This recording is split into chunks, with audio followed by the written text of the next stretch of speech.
The president sounds pretty emphatic when it comes to passing measures to curb gun violence. If there's even life that can be saved, then we've got an obligation to try. Well, but when he had a chance to be a part of legislation to crack down on school shooters while he was an Illinois state senator, what did he do? He voted present. The Daily Caller's Vince Coglianese joins us live from D.C. Good morning, Vince. Let's go back to 1999. Illinois State Legislature. In the wake of what happened in Columbine, they had legislation that would do what, and how did Obama vote?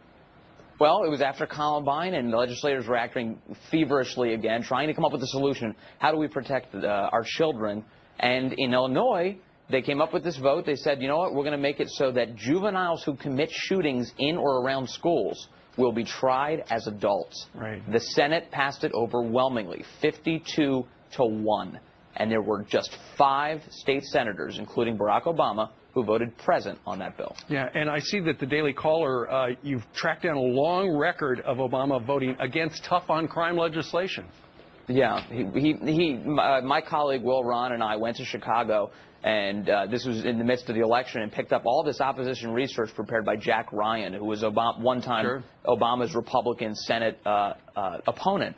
And he found all this information, and the way that he framed it, and I think it's probably right, is that Obama was always very soft on crime but very tough on guns. Right. Every time Obama had a crime vote to take when he was in the Illinois State Senate, he always voted present because he didn't want to, for 2 reasons. One, he said that criminal law disproportionately affected African Americans. He saw a racial component there. Sure. And additionally, he said that I don't want to clog the court system with all these cases. Right. Well, what do you want to clog the court system with?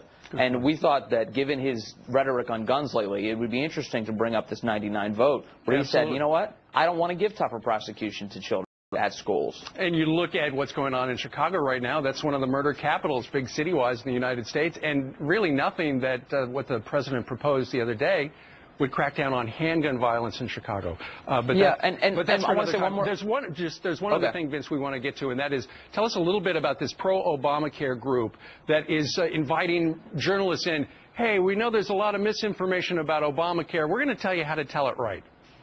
Yeah, the Commonwealth Fund it gave a grant to the Society of American Business Editors and Writers in 2010, and now they're sponsoring another event. And this Commonwealth Fund has about as incestuous of a relationship as any organization does when it comes to who is actually involved in creating and drafting Obamacare. So this group helps create Obamacare, tries to take a lot of credit for it. The White House references them a ton on their website, talks about how great they are. And this is the very group now that is sponsoring an event with mainstream journalists at like Reuters, for instance, who are going to an event yesterday and today in New York City to learn all about how they report on Obamacare. And I'm sure they're going to learn all the facts from both sides. Probably.